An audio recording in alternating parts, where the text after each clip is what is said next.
Curiosidades. El Camino de Santiago.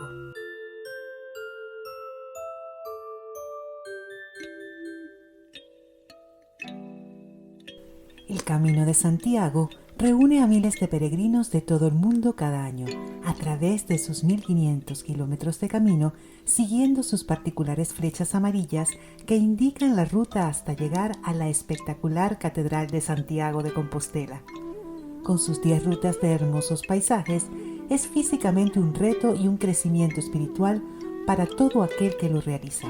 Son muchos los motivos que mueven a las personas para hacer este camino, principalmente el agradecimiento por milagros concedidos y el autoconocimiento, siendo un viaje espiritual, emocional, reflexivo y cultural.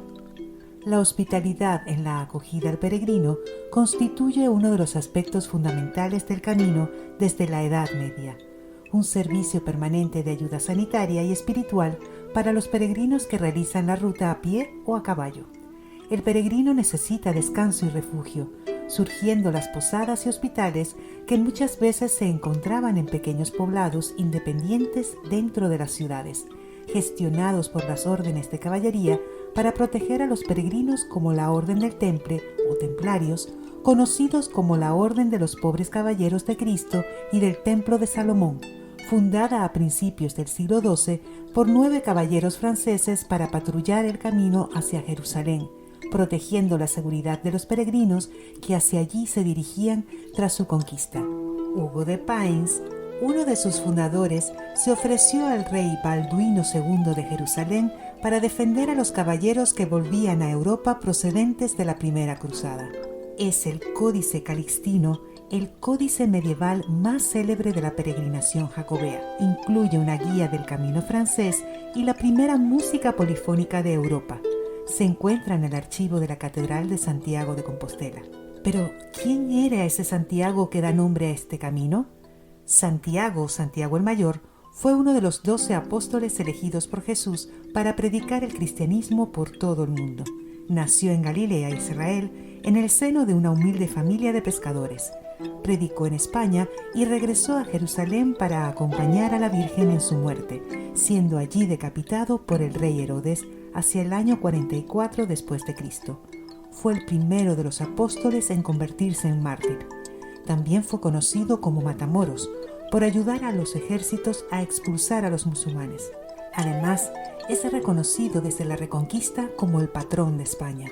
Cuenta la leyenda que cuando sus discípulos trasladaron sus restos a Finisterre para enterrarlo, los bueyes que cargaban su cuerpo se negaron a avanzar, parándose en un bosque de Galicia llamado Libredón.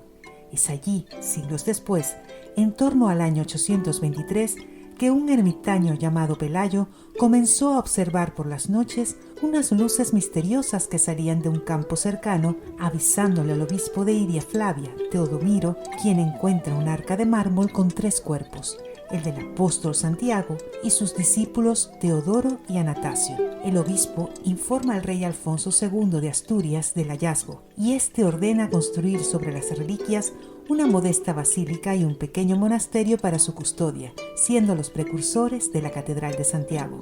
El lugar pasa a llamarse Campus Stellae, Campo de Estrellas, siendo el origen de Compostela. El hallazgo del sepulcro supone el inicio de las peregrinaciones para visitar su tumba, siendo el germen del Camino de Santiago. Es Alfonso II, acompañado de su corte, quien inaugura la peregrinación y retorna en el año 834, cuando consagra la iglesia construida sobre la tumba del apóstol por el obispo Teodomiro, y que posteriormente sería ampliada por Alfonso III el Magno. En la antigüedad, fueron varios de los pueblos que se guiaron gracias a la Vía Láctea para llegar a Santiago de Compostela. El cielo era como un reloj que los orientaba y con el que marcaban el tiempo. Resulta sorprendente que el Camino de Santiago francés coincide casi perfectamente con el paralelo 42 en un recorrido de este a oeste, finalizando siempre en el mar. Los recorridos migratorios de las ocas salvajes son estacionales y estables, coincidiendo con el Camino de Santiago. Por ello se le define también como el Camino de las Ocas. Ellas vuelan en bandas formando una V casi perfecta, que al viajar en equipo, la primera es relevada por otra cuando se cansa. lo que les permite realizar viajes de grandes distancias. Los antiguos peregrinos no disponían de mapas ni guías, por lo que seguían las indicaciones naturales para llegar a Santiago. De día el camino de las ocas y de noche el camino de las estrellas. A lo largo del camino es frecuente encontrar el símbolo de la pata de la oca. La oca es voladora, terrestre y acuática, es decir, domina estos tres elementos, faltándole el fuego purificador. Simbólicamente, el peregrino tendrá que construirlo a medida que avanza por el camino hasta llegar a su destino. La concha, símbolo del reconocimiento iniciático en el peregrinaje a Compostela, es una estilización de la pata de oca. Las flechas amarillas que unifican los caminos de Santiago se comenzaron a pintar en la década de los 80 y son debidas a tres grandes impulsores de la peregrinación jacobea: Elías Baliña, Andrés Muñoz y Javier Navarro, que buscaban promocionar la ruta y mejorar la señalización para el peregrino. Es a partir de 2021 cuando el Consejo Jacobeo decide que la flecha amarilla es la única señal oficial que marque las diferentes rutas jacobeas.